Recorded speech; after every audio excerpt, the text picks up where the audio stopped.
Welcome to SISTAH Talk TV Show. I'm your host, Deetra Kelsey. Happy Father's Day.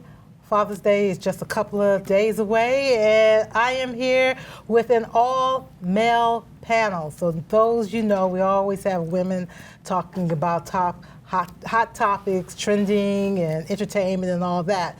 But every year I try to bring fathers on the show in honor of Father's Day, in honor of my father also, because there's so much negative press about males, particularly black males. So here we are all the way to my left is Nova Field, social entrepreneur, and sitting next to Nova is Lenny Diggs, educator of the New York City Public Schools. Yes. Sorry about that. So before we get into this video that everybody's talking about on social media, and if not the world, about When They See Us, Ava DuVernay's miniseries on Netflix about the Central Park Five, and I'm sorry to say Central Park Five because they don't want to be recognized as that, but a lot of people are familiar with that term.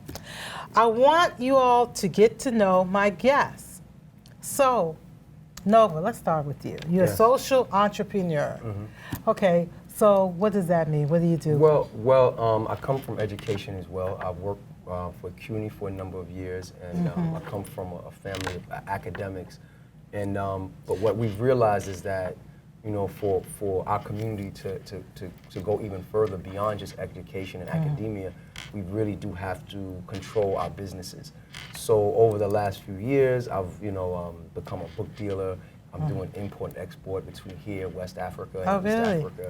Awesome. Yeah. So so I think whenever we do anything as a community, it should be responsible. It should involve the community. So that's why the term, which has been popularized over the last few years, social entrepreneur. Right. That's not just an entrepreneur that's just purely about capitalism, but also is in existence for the social good, for the greater community, the greater human community. Your father, you said you come from a family of academics. Your father did basically the same thing you're doing. And Were you with him side by side? Oh God, my whole life. That was on 125th Street. Right on 125th Street, across the world. We did so many things together as a father and son. You know? He was selling 8-tracks, right? Or no. My dad was a book dealer as well, an author, an activist. But he was selling videos of conferences or maybe that was more so like me. That was you. I added that to, it was me. But who was your father, so the people can know? Well, my dad, his name is Dr. Jack Felder. And a matter of fact, we're kind of honoring him on 125th Street next Saturday. Oh, really? On the 15th of June, right across the street from the Apollo where he was. We're going to honor him. He would have been 80 years old on the 14th. So we're going to honor him, put up his pictures, talk about him, shoot parts of a documentary that we're doing on him.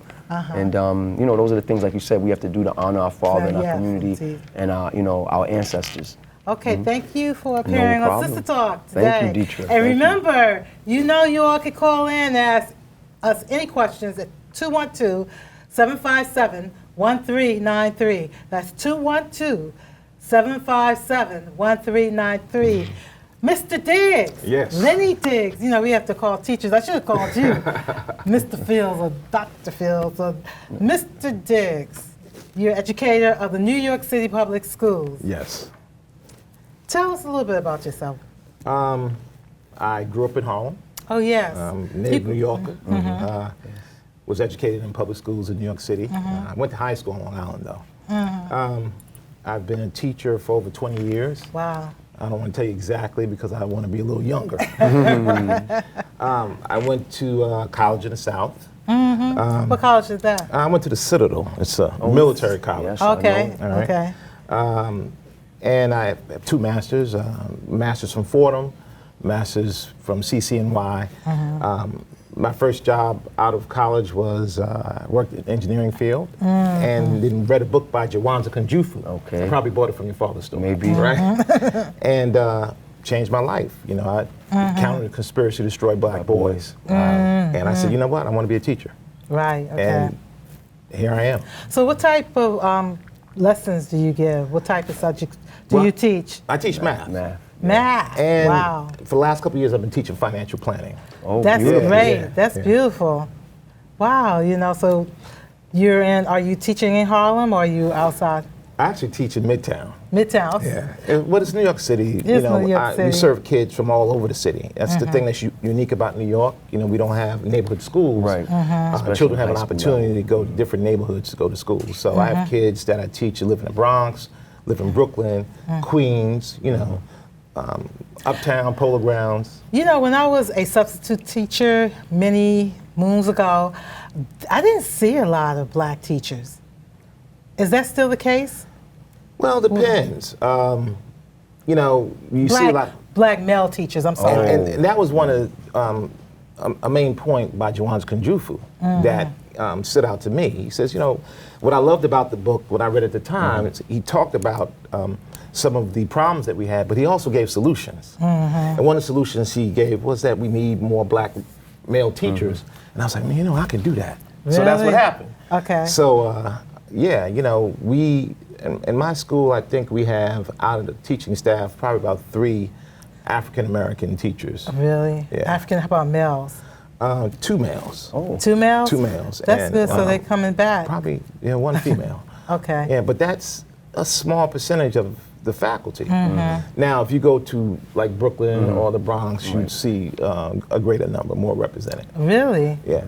Oh, okay. At CUNY, did you see a lot of black male teachers? Well, black men teachers. I would say in CUNY, I mean, it's kind of skewed because I did work at Medgar Evers College, so definitely there's probably an overrepresentation of black males and females teaching courses across the board because the college was created in the spirit of of Africa and black people's struggle, right, back in 1970. So, but I think across the board, I've traveled to a lot of CUNY campuses, and I would say definitely there's a underrepresentation of African Americans across the board, but in particular African American male teachers, definitely, and instructors. Definitely there's an underrepresentation. Why do you think that is the case? Well, I think African American men deal with a myriad of issues, just growing up and just trying to get yourself together, right? So a lot of us, even though those opportunities are there's many roadblocks that get in front of us before we even get to the place where we can earn a bachelor's degree or earn a master's degree. I mean, I'm pretty sure Lenny's come from a very strong familial base that supported him through all of his endeavors, and of course through your own, strength, you pull yourself through a lot of conditions. So I think there's a lot of issues why that exists, and I think we have to examine the society economically, socially, politically, and other fields of human interaction to really understand why we're not in those spaces. If I can chime into that. Right. You know, there's the option too that teaching is not always the first profession of difficult. People in general. Okay. And you have brothers who graduate, and not everyone wants to be a teacher. That's true. You have folks who probably want to go to med school, and then that may not have worked out, or they may have been inspired like me, and then went into teaching. So you have brothers who have degrees. That's true. They want to go into business. They want to go into STEM careers. You know, teaching is really a calling. Really is. It sure is. Difficult. Yeah, it sure is, because like I said, I was a substitute teacher, and I was like, you really, really have to like this. You really, really do, because you all take a lot, and that's, as far as different personalities and what have you. I know we talked about this, but I just want to bring this up. The role of parenting in education. I know we talked about that on the phone. You mentioned that. That's one of the topics that you want. The importance of that. Can you elaborate on that? Well, when I was coming up, I would always hear, idleness is the devil's workshop. Kids who are not involved, they may get involved in things they shouldn't be involved in. Right. But one of the ideas that I latched onto early in my career was there was a poster that a veteran teacher had up in her classroom, and it had this black kid in a field, her arms up in the air, and the caption was, "I am not a weed." So the reference was that, this is a beautiful flower. You have to nourish it to get it to grow and bloom the way you want it to do. Right. The role of parents has to always be hands-on, right? I deal with children and parents professionally. So it's an idea for some parents, not all, that it's the job of the school to educate the kid. But you know, it takes a whole village. Of course. Right? And what do you want your child to be? Do you have a plan? One of the things I do with parents, and I sit down with them, whether it's for disciplinary reasons or just for academic reasons, I ask this question: what's your plan for your child as they go forward in life? And you'd be surprised, some parents don't have a plan. You know, where's my child going to go to college? Are they interested in a particular major or field? How am I going to get them there? You know, the thing that hurts me is that you meet a young man or woman who tell you that they want to be a doctor, and then you say, how you going to do that? Yeah, how you going to get there? What's the road? No idea. Right? And it's not hard to do, but you have to plan. And I think in our community, parents need to think about planning for their children. Are your kids involved? Is it hard? Is it hard to work with the parents that have a lot of issues themselves, you know, maintaining? Well, it's easier for me because I grew up in New York City. Right, okay. And thanks for the comment about my family earlier. My family represents families that live in urban areas. We have positive aspects of our family, negative aspects of our family. But, you know, my family always made sure I had support. So with that being said, to answer your question, I know how to speak the language. I've been there. I'm from there. So you know how to get down. How about yourself when you were you taught I taught mainly adults, but I'm a parent. My daughter is in New York City public schools. I am a product of New York public city school system all the way up until the bachelorette level. So, I mean, I just think that parents have to understand you are the first teacher. So we have this disconnect, believing, like you said, Lenny, that it's the job of the city, right, or the state to educate your children. And one thing comes to mind, right? The person that's going to benefit the most from education is the person that's actually providing it. So we have to understand before you even leave your home, right? Not just an educational plan, there should already have been a structure educationally set up, right? I left my house, I think I learned how to read when I was 3 or 4 years old. So by the time I got into public school when I was about 4 and a half, 5, already was on the educational path that my parents had set forth. And my, you know, my dad was an educator, so he made sure that every step of the way, right, we knew what was going on, and we always had a thrust towards, you're going to university, or you're what do you want, what are you interested in doing? And like you said, a plan. So I think parents really have to, you know the terminology, flip the classroom, right? So where they give the students the information and then let them come back. We need to flip what really education is. It's not necessarily the state is giving education to the student. It should really be the parent has already started to educate their children through the interaction from birth, right? All the way up until the time they step into whether it's universal 3K, pre-K, or kindergarten, the children already understand that mommy and daddy are my first teachers, not Mr. or Mrs. So-and-so. So I think with that, a lot would change. And like I said, we need to flip that paradigm to make it so that the family is actually the stronghold and not necessarily the state. You know, it's not the state's responsibility to educate children. Public education is a new phenomenon in the history of civilization. I mean, it's new. But you know, let me just add this. I just want to make this a point. If I say nothing else on this show, all right? You know, in developing a plan for your child's future, you got to look at all aspects of things. It's not just the academic, it's the social emotional, and spiritual. So what is it that your child like to do? I mean, what activities are your children in? What are they going to do for the summer? You'd be surprised at how many kids in school in June and have nothing to do.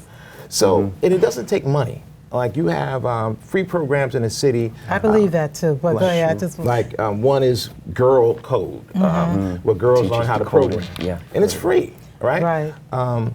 There are athletic camps that your children can attend and teams. New York City has a plethora of stuff. Track clubs, they have AAU basketball. And then the idea is if your child's involved in something where they have talent, how do I as a parent help them get better, right?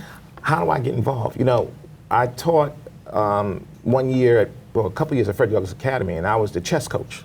Oh, wow, that's great, that's great. And I never saw one parent at a chess meet that looked like us. And all my kids were us. The other parents, white parents, were there at, at the chess tournaments. So you have to really be involved with, all right, here's the plan. How's my child doing academically? What activities are they involved in? And how can I support their involvement? And then stay on top of that. Yeah. I think that a lot of parents have to realize when you have children, there is a lot of sacrifices. I know that we all have issues and so forth, but you have a child, and everybody that has a child wants their child to be better productively than them. So I think that's the thing that we have to, make an emphasis on these parents, I guess. I mean, you all deal with just that. Just don't love your child. Just don't love you. Raise your child. Raise your child. Hey, we're gonna get back to that later. But that's deep though. That's a big one. But I want to talk about When They See Us. Did you all see that? I started to watch it. I saw the first episode yesterday because I knew that we'd talk about it on the show, and I did not want to not see it. Okay. Ironically, if you know, school schedule this week, we started with Regents exams, and we had a Chances Day off, and Ramadan ended Tuesday, so children went to school, I think, three times this week. So as you would imagine, Friday, attendance was light. So I teach a couple of seniors, senior sections, and a couple of guys brought it up. Mr. Diggs, have you seen the show When They See Us? Your pupils, right? Yeah. My students, and we share information. I tell them what to watch, and they tell me what to watch. You talk to kids. So I said, nah, man, I really didn't see it because I lived it. Right. And it was hard for me to get motivated to see it because it's emotional. When you say, okay, how about yourself? Did you look at it? So, to be quite honest, no. And me and Lenny spoke about this because piggybacking on what he said, I even though I was, young, I was just starting high school when all of this was going on, but, my family was very involved in the protests and around the people that were involved in it. I even, as an adult, I've befriended Yusef Salaam and befriended Corey Wise, right? They're like my friends, my brothers, right?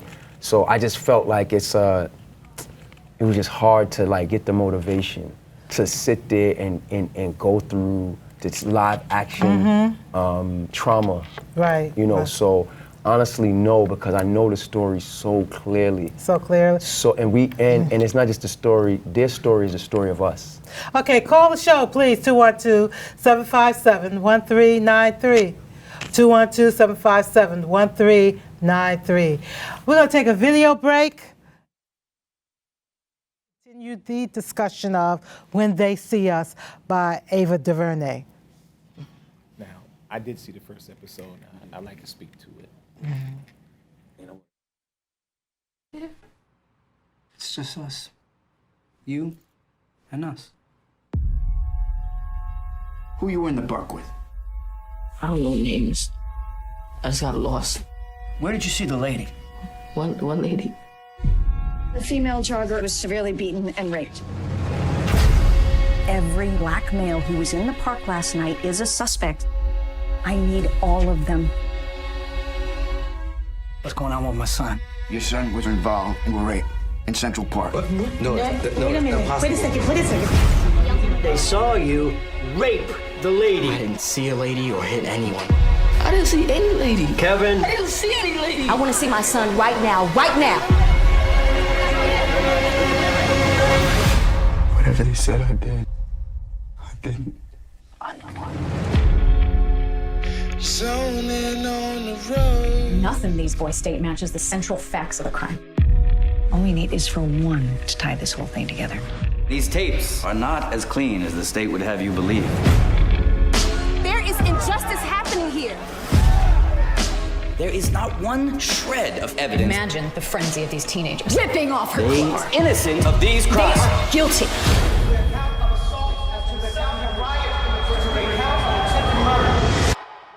Why are they doing us like this?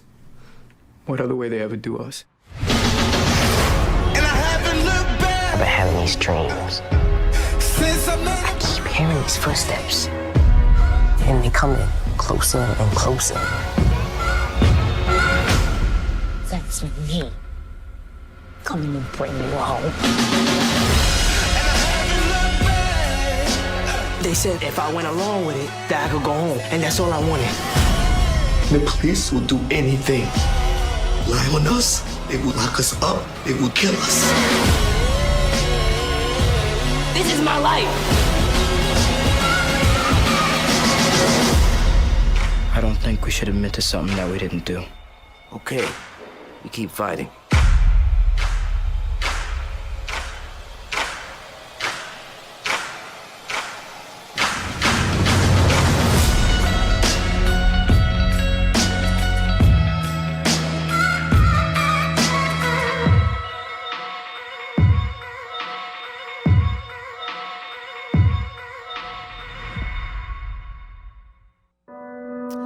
Welcome back. This is Dietrich Kelsey, host of SISTAH TALK TV show. And we are doing, you could say, a Father's Day special. And we're talking about hot topics and what's trending around in our nation and beyond. I'm back with Nova Velter and Lenny Diggs. Both are educators. You know, when I binge watched it the other day, and I will say this, that I put on Facebook, soulless people. You know, how can they get up and look at themselves in the mirror in the morning? God help us all, my God. We're gonna take this phone call. Carla, you watching SISTAH TALK TV show. What's your name and what do you have to say? Hello, caller? Okay, until they get that together. Hello?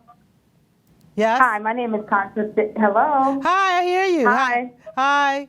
My name is Constance Diggs. I'm Lenny Diggs' little sister, and I want to comment on being part of the education system growing up in Harlem. Okay. Go ahead. Say something. Yes. Go ahead. Yes, you want to comment? Go ahead. Yeah, I would like to hear Lenny Diggs comment on the role that music and the arts played in raising us in New York City and how our family made that part of our support system. Pertaining to the video, pertaining to the series of Netflix? No, pertaining to speaking to education of our children. Okay, we'll get back to that. Thank you. That's one of the things we're going to talk about also. Okay. Right. But we're going to continue talking about when they see us. Again, call the show 212-757-1393, 212-757-1393. What do you all think about it? Yeah, I talked to someone who said they thought they were guilty all this time. I want to speak to that. Wow. Sure. All right. You know, first thing I want to say about the one episode, I saw the first episode. The young men that played the roles, amazing. They were amazing. Mm-hmm. Yes, they were. They did a great job. Yeah. And I look forward to see what type of awards this would lend to them. Mm-hmm. But remember, this happened, 89, 90. Mm-hmm. And I had just come back home. 89 was my first year teaching. Mm-hmm. Now, I preface this by saying I grew up in New York City. Mm-hmm. I mean, you know, I remember when I was a kid, a police officer might grab you and your friends and say, all right, y'all doing something wrong, blah, blah, you want to go to jail or you want to take your beating? So you got a choice. All right, I'm going to take you to jail or you're going to get a beating. So, you know, when I see stuff like this, I'm like, okay, it brings back bad memories for me. Mm-hmm. But then I remember when I came here, my friends, you grew up in Harlem, you couldn't make me say nothing that I didn't do, right? I would say, I wouldn't, oh, you stole this. I ain't steal that. You did that. I didn't do that. So back in the day, when some people saw that these young men had said they did it, they said, well, I believe they did it. Right now, if you were someone like me, you knew that you didn't have a trust of the police. Right. So, all right, they were framed. You know, you may think that as well. But as a teacher and as a father, children are impressionable. Very. And when you say soulless, I'm shaking my head, and I'm like, how could these men Yes. Advantage. Yes. Yes. Boys did not do this. Yes, that's soulless. But then my daughter said to me today that this has always happened. This was our conversation. All over the country. Before we even, black yeah, neighborhoods. that was our conversation before we got on the air. You But know, it bothers me that people would think that. Yeah. But I can understand it. You know, perspective of, okay, you know, I would never admit to something I didn't do. Right. But you know, 30 hours or something like that two no days. water, No water, no food. Waking them up. Waking them up, beating on them. Yeah. So I think one thing that we just as a community, we have to remember that it's not only about, you know, how could they, you know, to ask that question is a valid one, but in a sense, it's like we don't have to ask that question because you have to remember, you know, 400-500 years ago, many of us were not sitting here on these shores. Right. And we have to remember the process of breaking that we've been through to get here. So excuse my terminology, the Central Park 5 situation is just a continuation of a long lineage of abuse of black people in this country. So I don't think people shouldn't be surprised. And I think that, you know, we heard the term prejudice. We should also have a term called prejudice. We have to be cautious. And we have to, in every situation, no matter what level that we're at, no matter what age we're at, while we don't trust police, that was taught inherently almost in our community, right? I mean, even from the year my daughter was born in 2012 was the year Trayvon Martin was murdered, that February. My daughter was born that January. So she's grew up in a serious time of upheaval in terms of black men and black women being shot down in these streets here in America. So she's grown up understanding that. And she's only 7 years old, but she has such a deep understanding of the relationship between law enforcement and our community. That's very She sad. saw it. She got to see it. And she knows it exists. Yes. Yeah. We owe a debt of gratitude to these 5 men. Yes. Yes. Because if you go back to 1989 and go forward, parents started having conversations with their children about don't speak to the police unless I'm there. Right. Yes. Ministers started having conversations with young men saying, look, don't speak to the police unless your lawyer is there. Right. So how many men and young have men been saved because of their sacrifice? Because of that. And that's one thing you have to think about. And you want children to see this because unfortunately our kids are in a culture now that everything is driven for them through the media. So they're not reading. Some of the adults in the neighborhood are not talking to them. We're not giving the history verbally. They're seeing it in movies. They're seeing it on the radio. They're seeing it through song. This is our barbershop. Yeah. So this right here, I'm glad that my students saw it because now they get to think about whose shoulders they're standing on. And again, if any one of these guys is watching the show, you know, it's terrible what happened to them, but I'm proud of them. Yes, very and I so. am also grateful that they were able to, through their hardship, save a lot of the people. Yes, you know, they have. Sorry, I have a little slight cold. I'm recovering from a cold. Sorry, It's okay. Understand, you know, kids are impressionable. So when you see the first episode, you know, they say, look, why don't you just tell us this and we'll let you go home. Now, a 13, 14-year-old, not only is he tired, over the 30 hours, but he trusts that adult in front of him, and that adult is a cop. Right. So, an authority figure that's supposed to protect you. You're going to say, all right, I'm going to be all right because he said so. You know, and you know, I think it's important that we really take a look at this show, especially in our community. Yeah. We have to take a video break. We'll be right back. Yeah. Oh, do anything. Lie on us, they will lock us up, they will kill us. This is my life. I don't think we should admit to something that we didn't do. Okay, we keep fighting.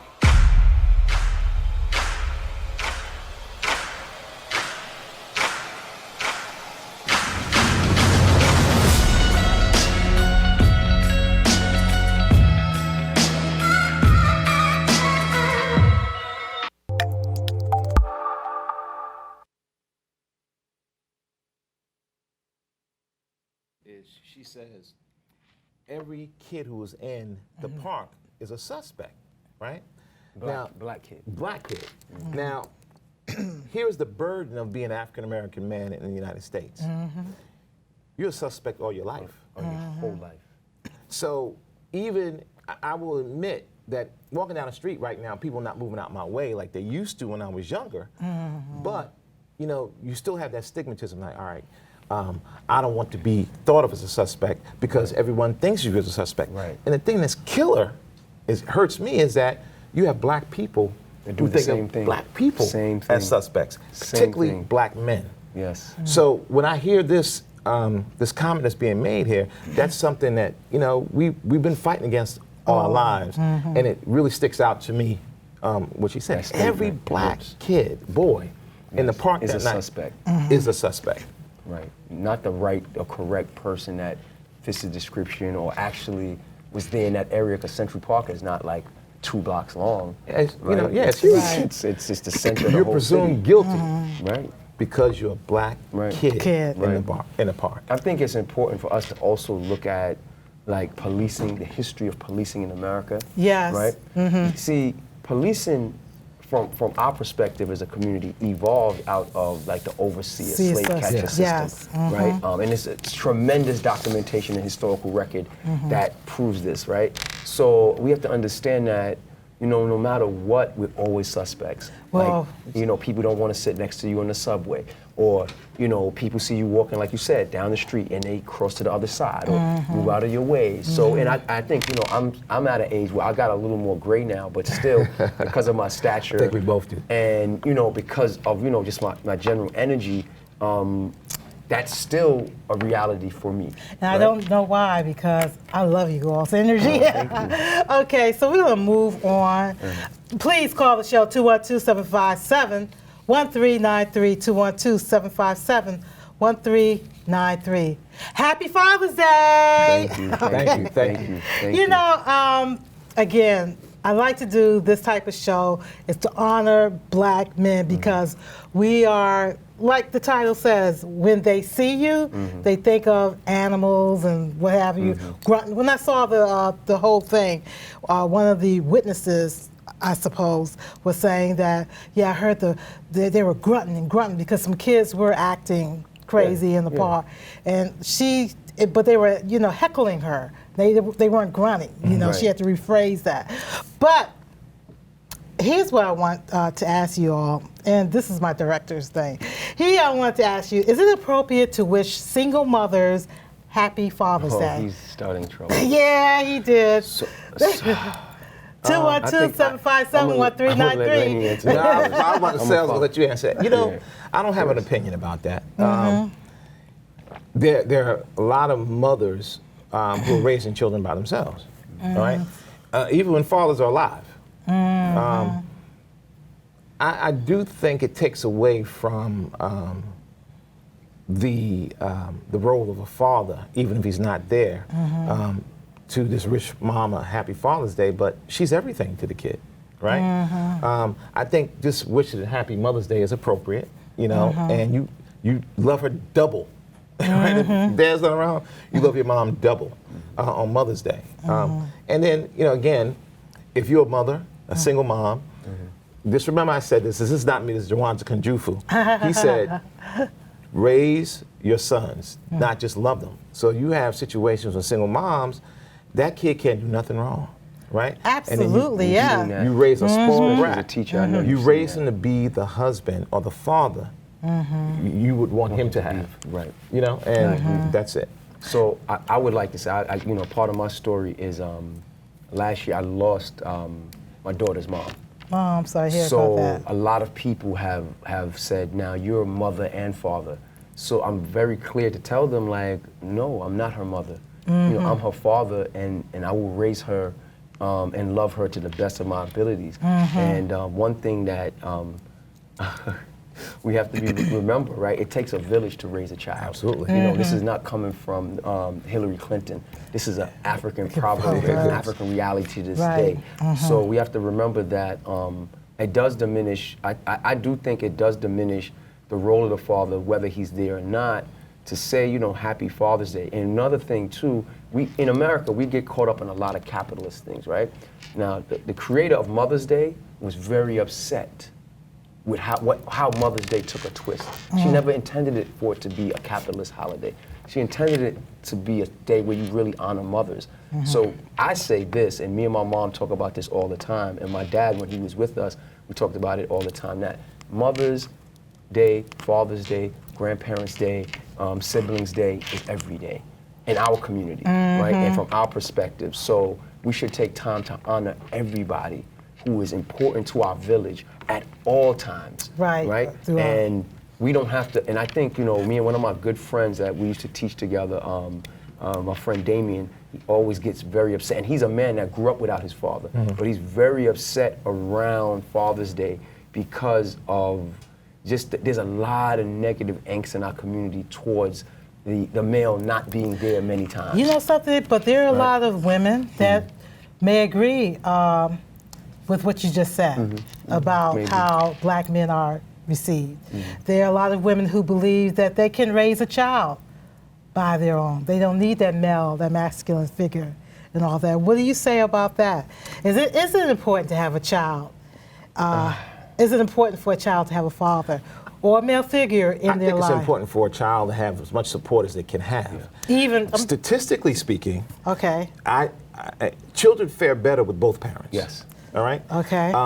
Unfortunately, some kids don't have two parents. All right. And the single parent has to do the best they can to raise that child. But you know, I've broken up with people who told me they ain't need a man to have a child. Like, okay, I can't mess with you. But you know, I say that because we're crazy. But you know, but you're right though, because now, okay, now we're having these sperm banks. Yeah. These women are going to the sperm banks. They just looking at the profiles and say, okay, that's what I want. Check this off. Check we were talking about one of your previous shows, right? Yeah, go ahead. And there was a show, and I watched it, and it was the question was, should black women date outside their race? All right. Now, you're 40 years old. You've never been married. I have a friend of mine who's in her 40s now. She had a child because she wasn't married. She wanted to have a baby. So when I was 25, I might not have agreed with that. But I'm older. I'm a dad, and I appreciate Father's Day because that's the one day I get celebrated. Because Christmas ain't about us. You know, we'll talk about that later. But I love my kids. They're great kids. But I had that joy in my life. So you know, you're the vessel that brings children in the world, and some people say you're not complete as a woman unless you have a child. I'm like, if you've never been married, you don't have a partner, I don't have a problem with you. What you gotta do. You're 40 years old, you want to have a child. It's all right with me. You know, I don't have a problem with that. There's some people who might, I don't have a problem with that. You don't have a problem with a woman going to a sperm bank? Well, if that's what she needs to do, it's her choice. What about you? Well, I mean, like, you know, what Lenny said, you know, is true. Like, I think a woman should have a choice. Anybody wants to have a child in their lives, and they can make it happen. Some men, you know, go and hire a surrogate, right? That might not have a partner, or might be in a different, alternate type of relationship where they can't conceive children naturally. So, I mean, those things are open to people that are there. But like I said before, my previous point, we have to remember, because the first question you asked was, is the male necessary, right? Of course, to make a child, you still need, the sperm is male energy.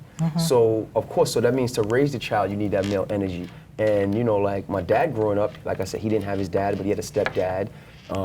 He had his uncles, he had his grandfather. So there were other men there that were playing that role. And, you know, I think everybody has an option to live their life the way they see fit. And if they want children and that's their goal, they should do that. But we also have to remember, it harkens back to a conversation I had with Professor James Smalls a few months ago, and he said, whether you have children or not, right, you are leaving your energy and impacting this world, right? If Lenny had no children and he chose the life path that he is on as a teacher, how many children have you raised?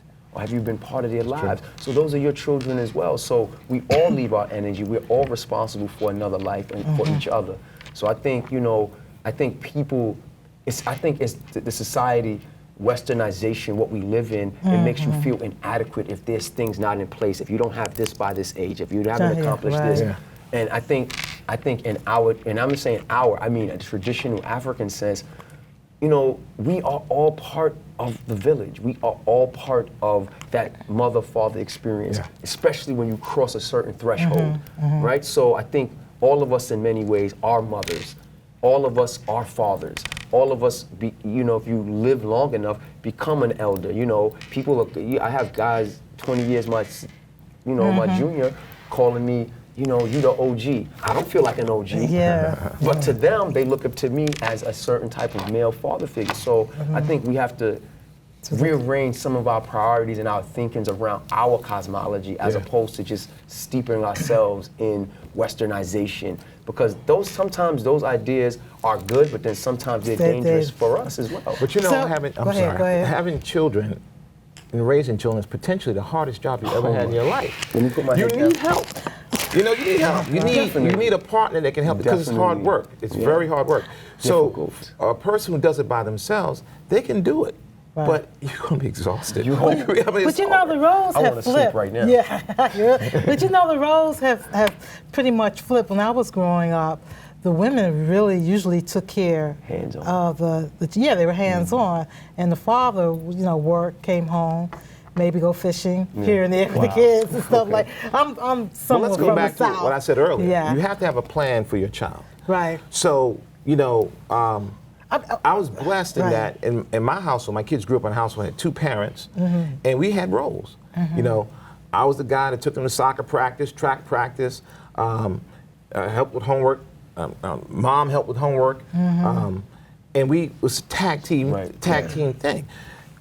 Academically, we both helped out. Socially, we both helped out. Emotionally, so that job is a hard job, but it can be done by one person. But you need help. You need help. It takes a village. It's a lot. How was it? How was your father in your lives? Well, you want to speak first? I mean, you know, like I was raised in my father's lap. Like, so my father was a very hands-on father. Every weekend, you know, when we were little, we were always together. He was a teacher, like I said, so he had a lot of time. In the summer, we would help him with his business, and you know, on the weekends, he would take us around. How many siblings you have? How many children? It's me and my brother. Okay. Right. So we were raised together. So, you know, my dad is just this giant figure in my life. He was there. He was very hands-on, and by no means was he perfect. He had his shortcomings, but he was there. And I think that's a misconception. And I think the numbers play out in our community that black men are the most involved fathers in their child's life in America. There's numbers, there's studies that they've done on this. We're the most involved, but then with the rap that we get, like when they see us, right? Or these other tropes that exist in society, that black men are this, black men are that. But even when black men are not custodial parents, when black men are not with their spouses and they're living apart, they're still involved in their children's lives. And I think, you know, these are things that we have to remember that we can't just buy into the tropes that we've been given or the stereotypes that we've been given. But my daddy, I love him. I love him. Let's take this phone call. Yes. Carla, you're watching SISTAH TALK TV Show. What's your name and what do you have to say? Hello. Hello. Miss Beverly. And I'm looking interested about mothers, women who's having children without like the input of the father figure. Yeah, we touched on that. In what ways? What do you mean? Are you talking about sperm donations or not getting married? I'm really interested. They're saying how the mother who actually wants a child, but however, I'm looking at it as the child, the welfare of a child who's having two parents that's raised them, or the father figure in a child's life. As you said, it takes a village to raise a child. Yes. And I think the child also needs the father figure in his or her life for emotional well-being, right, and growing up as a full-rounded person. So therefore, when women decide to have children without the input of a father or the input of a male figure, I think that the child is losing out. Okay. But that mother should be emotionally aware that she's surrounding her children, her child, with the positive male figures in their life, whether it's their grandfather, uncles, aunts, or other mentors, because children need that, especially male children as well as female children. So you're saying that you think it's wrong for women, let's say 40 years old, decide to have a child, maybe go to a sperm bank, or may have a deal with somebody they know, and say, I don't want you involved, I just want to raise my kid by myself. You think that's wrong? I think the mother should also consider the child as well. The well-being, the emotional of the child's health as well, and to raise a well-rounded and grounded child. Okay, thank you. When you're saying that you want to have a child, that's you as an individual, but you also have to think about the child who has to live in this world. Okay, we're going to talk about that for a minute. Okay, thank you. We're going to talk about that, but I want to hear about your father. Well, you know, my father is a complicated guy in the sense that he never had a father in his household. So for him, you know, he didn't have a script to follow. So he wasn't perfect, but the one thing that my father did that was great for me and my brother was that he gave us a standard, right? So you had to reach this standard. I that aspect I took into my fatherhood. And I tell my kids, look, all I want is A's, right? If you bring me anything less than A, help me. I'll help you if you ask. I said, but that's what I need from you. It's your job to get it. Right. And my father was that way. I remember he beat the heck out of me one time because I got a D in shop, right? And I had the nerve to say something to him about it, right? And that was, after that, I was like, okay, I can't do that no more. And that was my father. So one thing that's great about my mom and my dad was that all of their kids went to college. And I grew up in Harlem. A lot of the guys I grew up with are not here with us, and they didn't go to college. It doesn't mean that I'm rich because I went to college, but you know, they stayed the course. There was a plan. Rich in experience. But speaking to what she's talking about, I hear what she's saying. You know, part of our age is I am very much less judgmental than I was when I was younger. I realize that the human condition is very different for many of us, and it's complex. It's very complex. I stand by the fact that a woman has a right to have a child with or without a man if that's what she wants to do. Okay. Right? But we're all on the same page. We're not in disagreement with her. It's a hard job. So what she's saying is, well, think about the child. Well, you can have a child as a single mother. Think about the child and say, look, I'm going to make sure there's a plan for my child academically, emotionally, spiritually, financially. That's something we need to talk about probably in another show. Yes. My father and mother never talked about a bank account or anything. And maybe we will. 212-757-1393. 212-757-1393. You know, I wasn't going to bring this up, but I think I will. I think because it's like, I know what you're going to bring up. Go ahead. About the abortion issue? Yeah. The abortion ban. The abortion ban, the fetal heartbeat is sweeping across the South and the Midwest. What do you all think about that? I mean, do you think... You know, like we talked about on the phone, right? Okay, but I do want to add, they're thinking about, or if they have already, they're talking about pre-birth abortion. I'm talking about if that baby does not come out your canal, your vaginal canal, you can still have have an abortion. So if you're 9 months pregnant, you know, that's what they're talking about. If you're 9 months pregnant, you decided, So first, I'm going to say this, you know, I'm going to preface anything else I say by saying that a woman has the ultimate right to do whatever they want with their body, right? That's number one. Number two, I think we as African-American people always have to look through the lens of race when we analyze anything in America, when it pertains to us.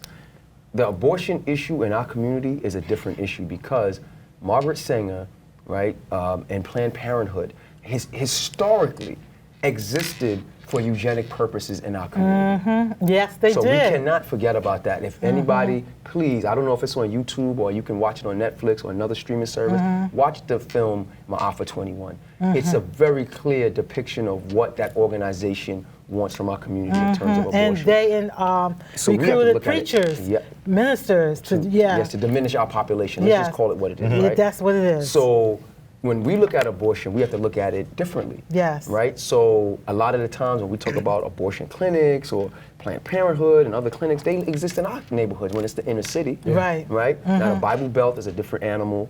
And when it comes to, white Americans, abortion for them might be around an issue. There's a video going around, I don't know if you guys have seen it, and maybe I'll send it to you guys later, with Jane Elliott, I call her a raceologist. She does the blonde, the blue-eyed white kids versus the brown-eyed white kids. Yes, we've seen and that. takes away the, Yes. And so she said, that, I think last week the video came out, and she stated that the abortion ban is surrounding white men trying to maintain their population in the United States of America. Hold that thought. I'm going to take this phone call. Carla, you watch the Sister Talk TV show. Yes. What's your name? Where are you calling from? My name is Eddie from the Bronx here. Hey, Eddie, how you doing? Yeah, good, great. I'm glad you brought up that abortion thing. Okay. Because 2045, the white population will be gone. All right. So now they're trying to stop. Is this Cuba? White women from killing out their babies. Because they're starting to realize they're being outnumbered by brown and yellow people who are making more babies than them. And like I said, the abortion issue really has nothing to do with black women at all. Really, it has nothing to do with black women at all. It is the survival of the white race, period. Right. I want to know what you all think about it. I'm out. Okay, do you have a thought? Well, about abortion, period. To piggyback on what you said, it's a woman's right to choose whether she wants to have an abortion or not. Yeah, I think when we spoke on the phone, you asked me this question specifically. Yes. You said, do men have a say? And my response was, we always had a say. Yes. We said, I want you to have an abortion because I don't want to have that baby. Or, please don't abort my baby. Right? Exactly. At the end of the day, it was her decision. Period. So, 51-49, that's what we call it. Again, it's going back to the first caller that talked about, a single mother not thinking about the best interests of a child, right? I just think Planned Parenthood is about, ideally you want the husband, wife, or partner together planning. And if that doesn't happen, it doesn't happen. Let's take this call. Carla, you watching Sister Talk TV show. What's your name? Where are you calling from? Hello? Yes, hello. My name is Constance, and I live right here in New York City. Constance, are we Facebook friends? Okay, go ahead, Constance. Yes, I want to think about the abortion. Okay. And what I want to say is I do believe that actually when the heart is beating inside the unborn baby, I believe that it's a person. I believe that's really a person. And just so happens, I'm very fortunate. I never had an abortion myself. That never happened to me. But I think that if they actually want to have the abortion, I think that's on them. Okay. Because I've heard that when they have an abortion, that's on them. They're conscious for the rest of their life. Okay. So, but if they want to, then go and find out about it. Okay. That's the way I look at it. All right. Thank you, Constance. We're going to end this show with Father. Happy Father's Day. What do you have to say? I'll tell you why I did the show after you all. Say, if you could say this like in 30 seconds or less. Well, to all the fathers out there, keep on keeping on. Every day is a struggle. Love your children. And as Jawanza Kanjufu reminds us through Lenny, raise your children. Every day. Okay. There's no days off. How about yourself? Be hands-on, love your kids, help them plan their futures. Don't take a break because they grow too fast. If they're young, Get all the kisses and hugs you can now, because pretty soon he or she will not want to hold your hand. Don't want to be around you. Love them as much as you can. Oh God, I don't even know what that's like. Like I said, I always want to do this annual show, Happy Father's Day, because of the negativity that I always see in the media. You know, I have to give my shout out to my dad, who worked 2 or 3 jobs, and we weren't rich, and I guess we were poor, but you know, they were doing so bad one time when I was little. I'm raised from a family of 9. But anyway, my aunt in Chicago wanted to take me and my brother, and he said he thought about it, but he said, no, we will starve together first.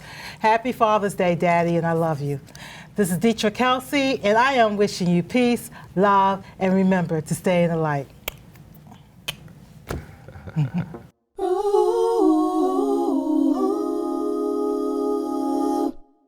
Sister talk, sister talk, sister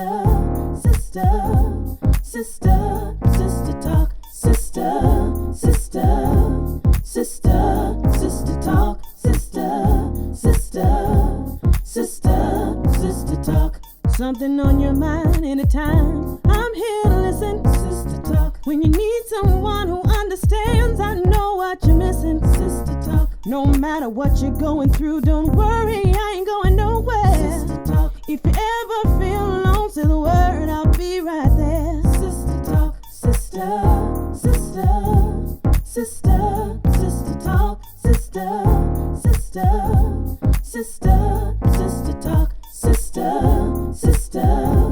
sister talk, sister talk, sister. If you ever feel alone, say the word, I'll be right there. Sister talk, sister talk, sister talk, sister talk, sister.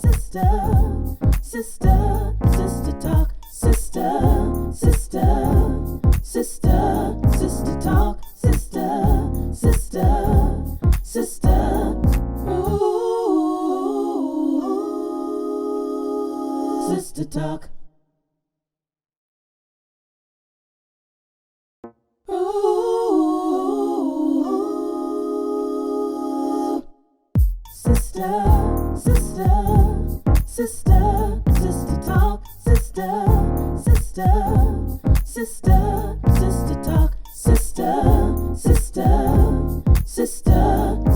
talk, sister talk, sister talk, sister talk. Something on your mind anytime. I'm here to listen, sister talk. When you need someone who understands, I know what you're missing, sister talk. No matter what you're going through, don't worry, I ain't going nowhere. Sister talk. If you ever feel alone, say the word, I'll be right there. Sister talk, sister talk, sister talk, sister